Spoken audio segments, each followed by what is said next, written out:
Break के बाद एक बार फिर से आप सभी का स्वागत है गुड लक टिप्स में। दर्शकों, हमने ब्रेक से पहले 6 राशियों के बारे में जाना। किस पुष्य नक्षत्र पर क्या खरीदारी करनी है, कहां पर इन्वेस्ट करना है। चलिए अभी के लिए आगे बढ़ते हैं। तुला, वृश्चिक और धनु राशि वाले सभी जातकों के बारे में जानते हैं कि उन्हें इस पुष्य नक्षत्र पर क्या खरीदना है और कहां पर इन्वेस्ट करना है। तुला राशि वाले जो हमारे दर्शक हैं, आपके राशि के जो स्वामी हैं भगवान शुक्र हैं। आपको रवि पुष्य नक्षत्र के शुभ योग में लोहा खरीदना, सीमेंट खरीदना, स्टील खरीदना, दवाइयाँ खरीदना, केमिकल्स खरीदना, चमड़े का सामान खरीदना या उनमें इन्वेस्टमेंट करना शुभ परिणाम देगा। साथ ही फर्टिलाइजर्स में, फैब्रिक में, कपड़े में, इस्पात में, रत्नों में, प्लास्टिक में इन्वेस्टमेंट करना शुभ परिणाम देगा। लेकिन आपको ज़मीन के अंदर, मकान के अंदर, खेती के अंदर या खेती से संबंधित जो उपकरण होते हैं उनमें निवेश करने से बचना चाहिए। और चूंकि शनि की 7.5 से आप गुजर रहे हैं, इसलिए शेयर और वायदा बाजार में आपको इन्वेस्टमेंट नहीं करना है। आपके लिए भी एक उपाय है, पहले से निवेश किया हुआ पैसा अगर नहीं आ रहा हो तो सूर्य देव को नियमित रूप से कच्चे दूध का अर्घ दीजिएगा, निश्चित तौर पे रुका हुआ पैसा प्राप्त होगा। अगली जो राशि वो है वृश्चिक राशि। वृश्चिक राशि वाले जो हमारे दर्शक हैं, आपकी राशि के स्वामी मंगल है। आपको जमीन के अंदर, मकान के अंदर, दुकान के अंदर, खेती के अंदर, सीमेंट के अंदर, रत्नों में, खनिज में, मेडिकल से रिलेटेड जो आइटम्स हैं उसके अंदर, कपड़ों के अंदर इन्वेस्टमेंट करना शुभ परिणाम देगा। या कुछ आप सामग्री खरीदते हैं तो it will be much better for you. चूंकि वर्तमान समय में शनि की 7.5 होने से शेयर, केमिकल, लोहा, चमड़ा, सोना, चांदी, स्टील, लोहे के उपकरण और तेल में इन्वेस्टमेंट आपको बिल्कुल नहीं करना है। उपाय आपके लिए है, अटके हुए पैसे पाने के लिए मंगलवार को चौराहे पर सरसों के तेल का दीपक जलाइएगा, थोड़ा सा तेल वहां पे उंडेल दीजिएगा। अगली जो राशि वो है धनु राशि। धनु राशि वाले जो हमारे दर्शक है, आपकी राशि के स्वामी देव गुरु ब्रह्मा बृहस्पति स्वयं है। ब्रह्मा बृहस्पति जो है वो व्यापारियों को लाभ देने वाले माने जाते हैं, विशेषकर सोने और अनाज का व्यापार करने वालों के लिए। तो आप लोगों को निवेश के लिए भी इन्हीं वस्तुओं पर कंसंट्रेट करना है।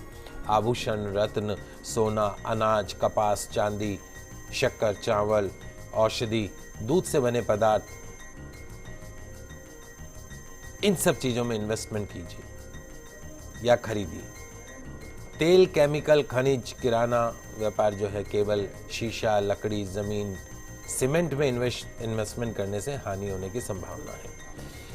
चूंकि वर्तमान में शनि की 7.5 से गुजर रहे हैं तो जोखिमपूर्ण निवेश से बचिएगा। उपाय जो है आपके लिए, अटका हुआ पैसा प्राप्त करने के लिए सरसों के तेल का दान कीजिएगा। चलिए दर्शकों, अभी के लिए आगे बढ़ते हैं और बात कर लेते हैं अंतिम 3 राशियों की, जो कि मकर, कुंभ और मीन राशि। मकर राशि वाले जो हमारे दर्शक है, आपकी राशि के स्वामी स्वयं शनिदेव है। लोहा, इस्पात, केबल, तेल, सभी प्रकार की खाद्य सामग्रियाँ, इलेक्ट्रॉनिक्स आइटम, खनिज पदार्थ, खेती से रिलेटेड जो उपकरण हैं, वाहन खरीदना, स्टील इत्यादि में निवेश करना या खरीदिए, कई गुना फायदा होगा। जमीन, मकान, सीमेंट, सोना, चांदी, रत्न, पीतल, अनाज, वस्त्र, शेयर आदि में इन्वेस्टमेंट नहीं करना है। उपाय, पहले का निवेश कहीं अटका हुआ है तो इमली का दान कीजिएगा, जल्दी पैसा वापस आएगा। अगली जो राशि वो कुंभ राशि। आपकी राशि के स्वामी में भगवान शनि है। रवि पुष्य में शुभ योग में आपको सभी प्रकार की खाद्य सामग्री, इलेक्ट्रॉनिक्स आइटम, लोहा, इस्पात, केबल, खनिज पदार्थ, वाहन, स्टील इत्यादि में आपको इन्वेस्टमेंट करना है या खरीदना है। इससे आपको फायदा होगा। रत्नों को, पीतल, अनाज, वस्त्र, जमीन, मकान, सीमेंट, सोना, चांदी, शेयर, इनमें इन्वेस्टमेंट आपको नहीं करना है। उपाय आपके लिए, यदि आपका कोई पहले का इन्वेस्टमेंट अटका हुआ है तो अदरक का दान कीजिएगा, निश्चित तौर पे वो पैसा वापस आएगा। अंतिम जो राशि वो है मीन राशि। चूंकि आपकी राशि के स्वामी देव गुरु ब्रह्मा बृहस्पति स्वयं है।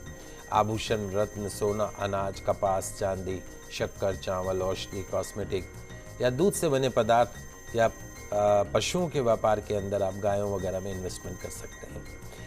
इन चीज़ों को खरीदने से उन्हें लाभ हो सकता है। तेल, केमिकल, कोयला, खाद्य पदार्थ, किराना व्यापार, शीशा, लकड़ी, जमीन, मकान, सीमेंट, लोहे के व्यापार या उसमें इन्वेस्टमेंट करने से हानि होने की संभावना है। उपाय, रुका हुआ धन पाना चाहते हैं तो प्रतिदिन दुर्गा चालीसा का पाठ कीजिएगा, रुका हुआ धन प्राप्त होगा। तो दर्शकों, ये तो हमने बात की रवि पुष्य नक्षत्र विशेष राशिफल की।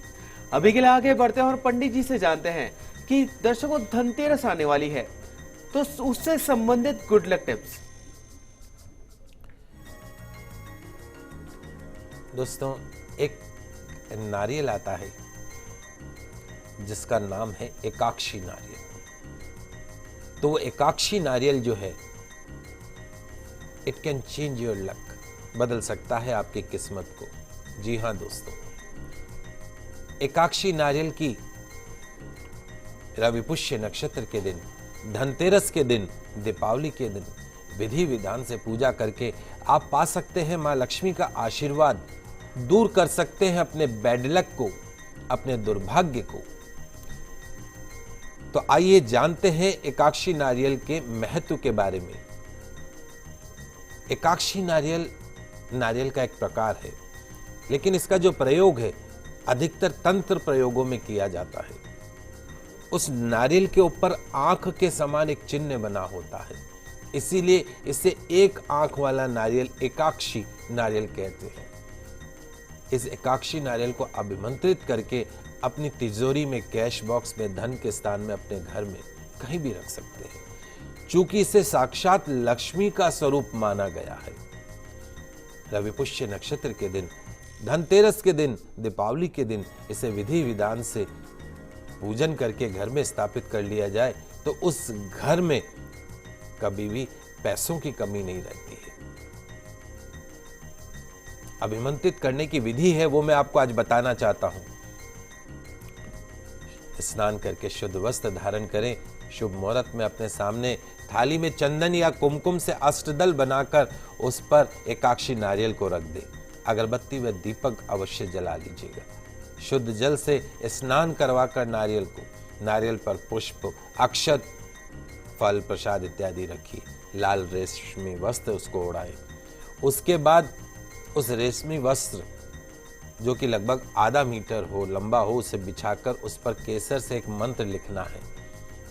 ओम श्रीम रीम क्लीम ऐं महालक्ष्मी स्वरूपाय एकाक्षी नाली केराय नमः सर्व सिद्धि कुरु कुरु स्वाहा। पुनः सुन लीजिए। ओम श्रीम रीम क्लीम ऐं महालक्ष्मी स्वरूपाय एकाक्षी नाली केराय नमः सर्व सिद्धि कुरु कुरु स्वाहा। आपकी टीवी स्क्रीन पे मंत्र आ रहा है, बहुत ही दुर्लभ मंत्र है। उस मंत्र को लिख लीजिए और उस रेशमी वस्त्र पर नारियल को रख दीजिए। मंत्रों का जाप करते हुए 108 गुलाब के पुष्प या गुलाब की पंखुड़ियां चढ़ाएं। हर पंखुड़ी चढ़ाते समय मंत्र का उच्चारण कीजिए। मंत्र मैं आपको बता रहा हूं, पुनः दूसरा मंत्र है। एक एक पुष्प या एक एक गुलाब की पत्ती उस नारियल पे चढ़ानी है। ओम ऐं ह्रीं श्रीं एकाक्षी नालिकेराय नमः। ओम ऐं ह्रीं श्रीं एकाक्षी नालिकेराय नमः। ओम ऐं ह्रीं श्रीं एकाक्षी नालिकेराय नमः। एक एक पुष्प चढ़ाते जाए। उसके बाद गुलाब की पंखुड़ियां हटाकर उस रेशमी वस्त्र में नारियल को लपेटकर थाली में चावलों की ढेरी पर रख दें और सुबह उठकर पुनः 21 गुलाबों से उसकी पूजा करें और उस रेशमी वस्त्र में लिपटे हुए नारियल को पूजा स्थान पर कर दें। दीपावली तक उसकी पूजा कीजिए। दीपावली के पश्चात में उस एकाक्षी नारियल को आपके घर की तिजोरी के अंदर स्थापित कर सकते हैं, आपके व्यापार स्थल में, आपके कैश काउंटर में स्थापित कर सकते हैं। निश्चित तौर पे घर और व्यापार में माँ लक्ष्मी जो है वो चिर रूप से स्थायी निवास करने लगेगी। आपकी जो दरिद्रता है उससे आपको मुक्ति मिलेगी, आपका जो दुर्भाग्य है उससे आपको मुक्ति मिलेगी। तो ये जो एकाक्षी नारियल का जो उपाय मैंने आज आपको बताया है, इसका फायदा आप सभी दर्शक जरूर उठाइएगा। तो दर्शकों, उम्मीद करते हैं कि हमारा कार्यक्रम आज आपको काफी पसंद आया होगा। पंडित जी हमारे स्टूडियो में आने के लिए और रवि पुष्य नक्षत्र स्पेशल राशिफल बताने के लिए हमारे जितने भी जो दर्शक अभी आपको देख रहे हैं उसके लिए आपका बहुत बहुत शुक्रिया। आप सभी का आज का दिन मंगलमय हो, शुभ हो। जय श्री कृष्णा, जय माता की, जय श्री। तो अगर आपकी भी कोई समस्या है जिसका आप समाधान जानना चाहते हैं हमसे, तो आप भी हमें कॉल कर सकते हैं। आप हमें ईमेल भी कर सकते हैं। हमारा ईमेल आईडी है goodlucktips@firstindianews.com। आपसे फिर मिलेंगे, तब तक के लिए दीजिए हमें इजाजत। खुश रहिए, अपना ख्याल रखिए। नमस्कार।